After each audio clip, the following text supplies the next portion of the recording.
Welcome back to the channel learner. मैं अमित कुमार वो फिर आप लोग के लिए एक इंटरेस्टिंग चैप्टर लेकर के आया हूँ जो क्लास 9 का बिहाई बुक का चैप्टर 4 है। चैप्टर का नेम है अ ट्रूली ब्यूटीफुल माइंड। ये चैप्टर जो है वो एल्बर्ट आइंस्टाइन पे बेस्ड है। दैट मीन्स इस चैप्टर में हम लोग पूरा एल्बर्ट आइंस्टाइन का बायोग्राफी पढ़ेंगे। तो वीडियो स्टार्ट करने से पहले मैं एल्बर्ट आइंस्टाइन के एक इम्पॉर्टेंट बात बता दूं। वो कहे थे, when you sit with a nice girl for 2 hour it seems like 2 minute, when you sit on a hot stove for 2 minute it seems like 2 hour, that's relativity. तो ये एल्बर्ट आइंस्टाइन ने relativity का theory दिया था। उसमें उनका कहना था कि अगर हम एक नाइस गर्ल, अच्छी लड़की के पास अगर 2 घंटा भी बैठते तो हमें लगता है कि हमने बस 2 मिनट स्पेंड किया है, और वही अगर हम लोग गर्म तावा पे 2 मिनट बैठे तो वो हमें 2 घंटे के बराबर लगता है। तो बस, और हम लोग इस वीडियो में और डिटेल में एल्बर्ट आइंस्टाइन के बारे में जानेंगे। तो बिना देर किए चलिए शुरू करते हैं वीडियो को।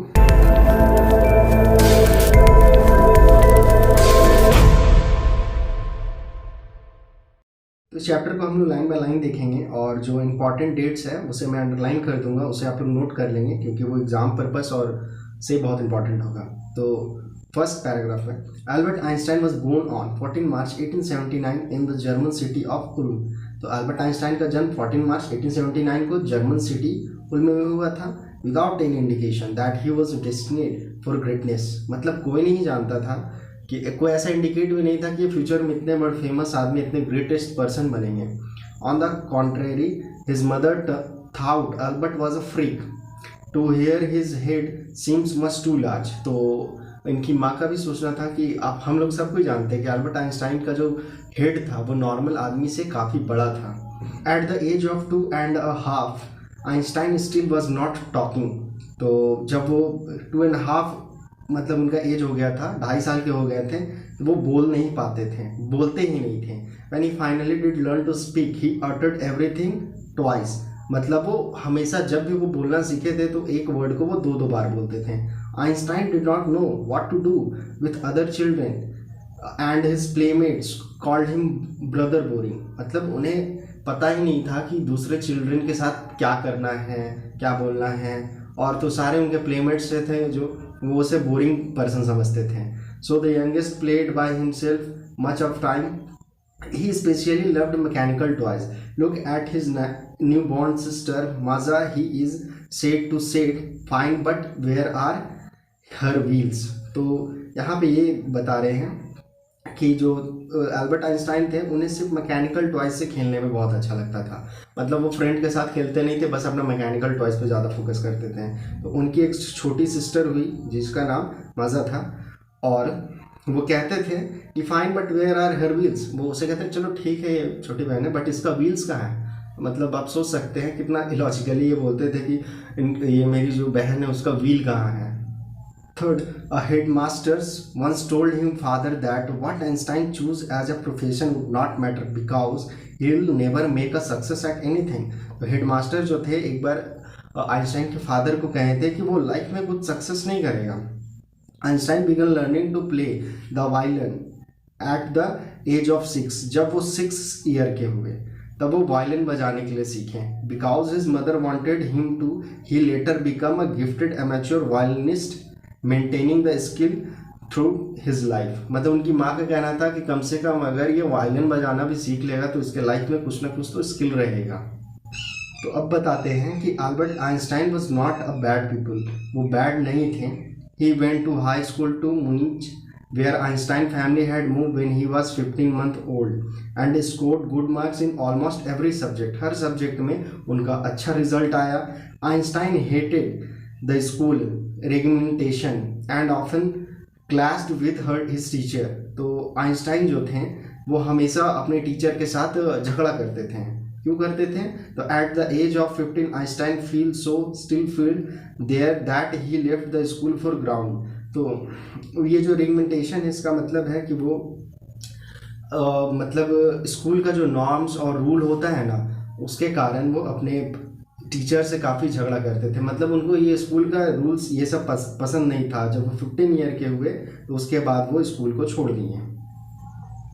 फिर the previous year Albert's parents had move to Milan and left their son with relatives. तो वो उसके बाद उनके फादर जो थे, पेरेंट्स जो मिलान में शिफ्ट हो जाते हैं और अपने सन को अपने रिलेटिव्स के पास छोड़ देते हैं।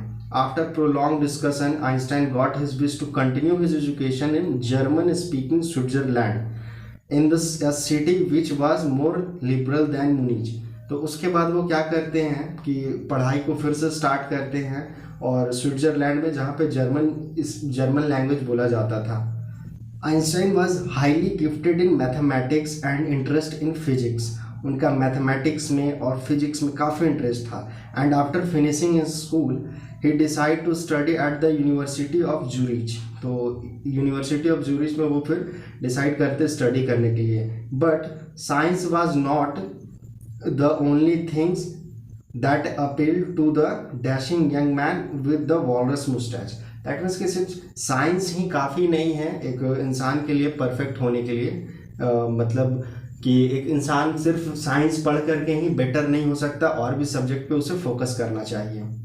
Then he also felt a special interest in fellow student Mileva Maric. That means कि अब जो है आइंस्टाइन का जो अटेंशन था वो थोड़ा सा लव की तरफ बढ़ने लगा। तो मेलवा अमेरिका एक उनकी क्लासमेट है जिसमें उन काफ़ी इंटरेस्ट था। दैट मीन्स ये फॉल इन लव विथ मेलवा America whom he found to be a clever creature। तो ये जो लड़की थी वो काफ़ी क्लेवर थी। This young sir had come to Switzerland because the university in Zurich was one of the few in Europe where women could get degrees। तो मतलब ये जो यूनिवर्सिटी था वो वुमेन को भी डिग्रीज देता था। Einstein saw in her an ally against the Philistines those people in his family and at the university with whom he was constantly at odds। The couple fell in love। अब यहाँ जो है ये couples जो है दोनों, मतलब Einstein और मेलवा अमेरिका, ये दोनों मतलब प्यार में पड़ जाते हैं। Letter survive in which they put their affection into words mixing science with tenderness. अब इन लोगों का जो थॉट था दोनों का तो एक जैसा ही था, दोनों का इंटरेस्ट साइंस में ही था। Wrote Einstein, how happy and proud I shall be when we both have brought our work on relativity to a victorious conclusion. तो मतलब ये जो थे आइंस्टाइन का जो थ्योरी है रिलेटिविटी, इस पे वो बहुत शुरू से काम कर रहे थे। तो साथ में ये जिससे प्यार करते थे ये दोनों मिल करके इस पे काम करते हैं रिलेटिविटी थ्योरी को। In 1900, at the age of 21, Albert Einstein was a university graduate and unemployed।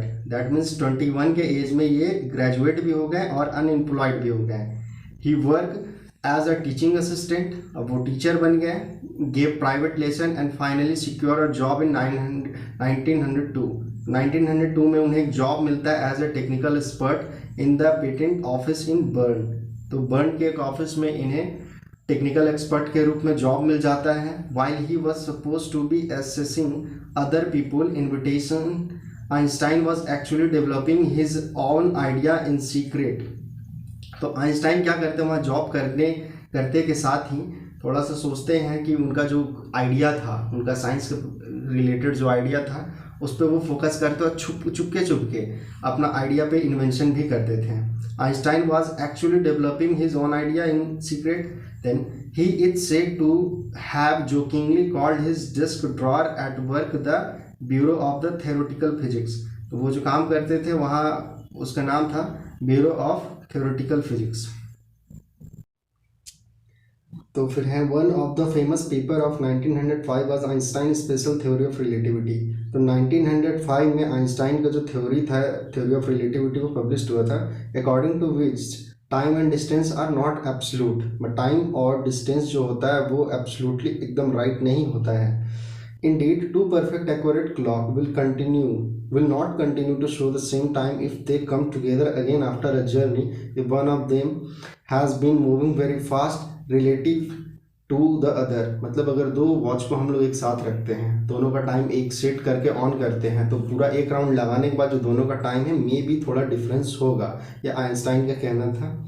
From this followed the world's most famous formula which described the relationship between mass and energy। E equal to M C square. तो Einstein का सबसे famous formula है E equal to M C square, जो relation को दिखाता है between mass and energy को।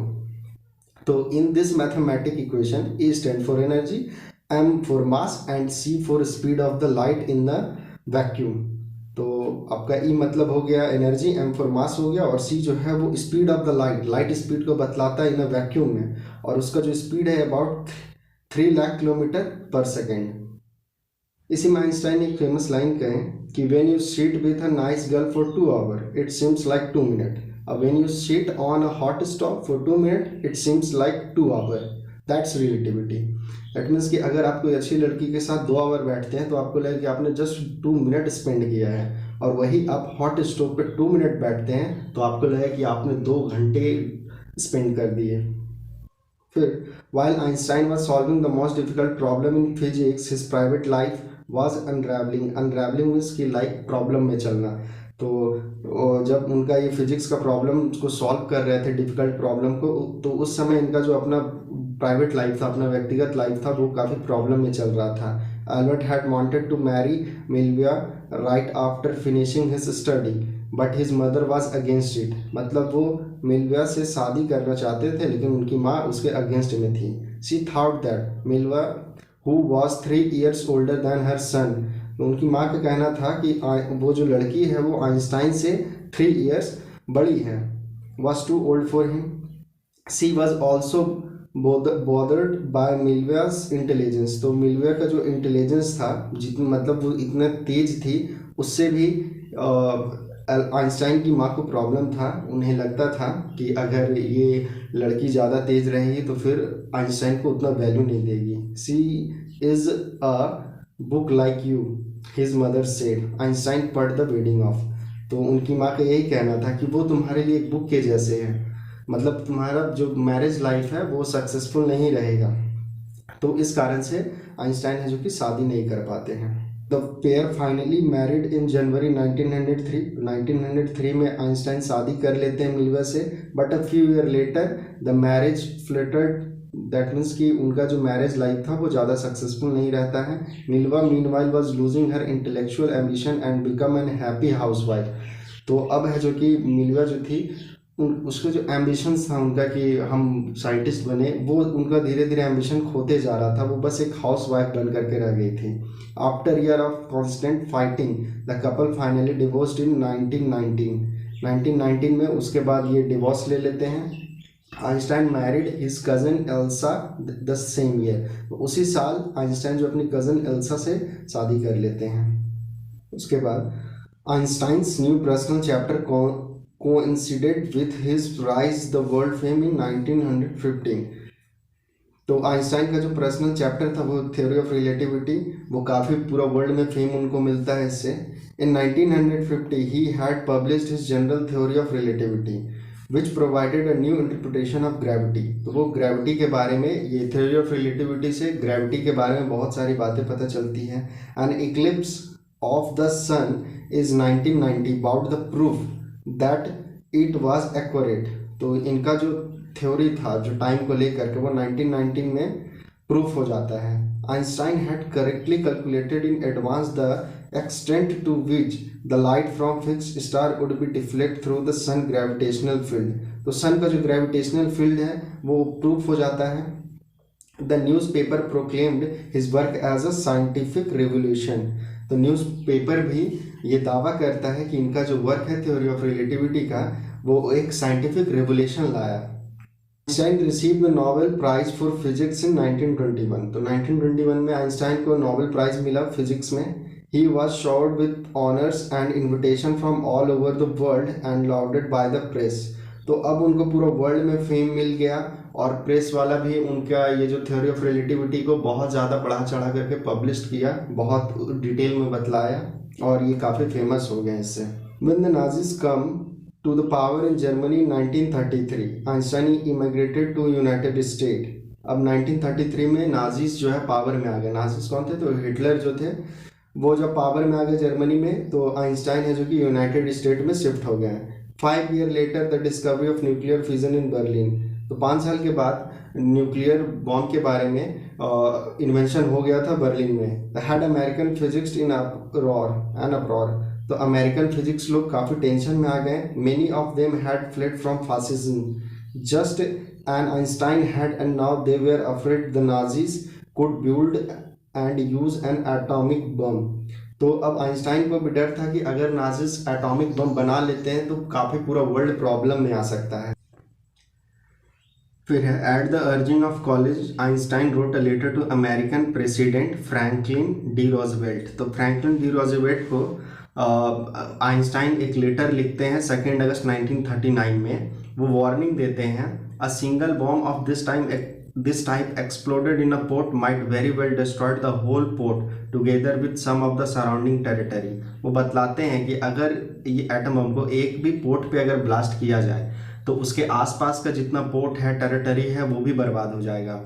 His word did not fail to have an effect. The American developed the atomic bomb in a secret project on their own and dropped it on the Japanese city of Hiroshima and Nagasaki.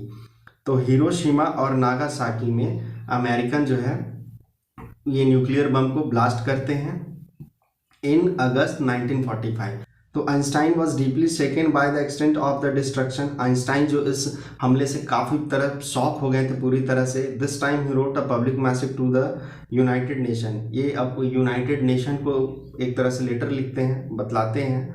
In it he propose the formation of the world government. Unlike the letter to Roosevelt this one made no impact.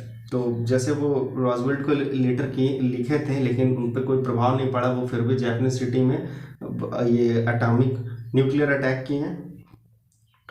But over the next decade Einstein get ever more involve in politics. अब next decade में, अगले दशकों में जो थे politics में Einstein काफ़ी तरह से इन्वॉल्व हो चुके थे। Agitating for an end to the arms build up and using his popularity to campaign for peace and democracy। और उसके बाद उनका एक ही टारगेट था पूरे वर्ल्ड में पीस और डेमोक्रेसी को फैलाया जाए, मतलब पूरा कंट्री में पीस होना चाहिए और डेमोक्रेसी भी होना चाहिए। When the Einstein died in 1955 at the age of 76, he was celebrated as a visionary and world citizen as much as a scientific genius।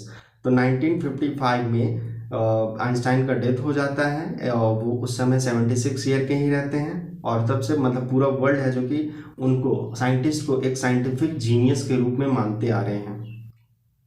तो आई होप सारे लोगों को ये वीडियो समझ में आ गया हो। अगर समझ गए हो तो प्लीज़ वीडियो को लाइक ज़रूर कर दें। साथ ही जो न्यू व्यूअर्स है वो चैनल को सब्सक्राइब कर दे और बेल आइकन को प्रेस कर ले, ताकि मैं इस तरह का जो रेगुलर वीडियो लाते जाऊंगा वो आप लोगों तक उसका नोटिफिकेशन मिल सके। साथ ही अपने फ्रेंड लोगों को शेयर ज़रूर करें ताकि उन लोगों का भी स्टडी में थोड़ा हेल्प मिल जाए। सो बाय, टेक केयर।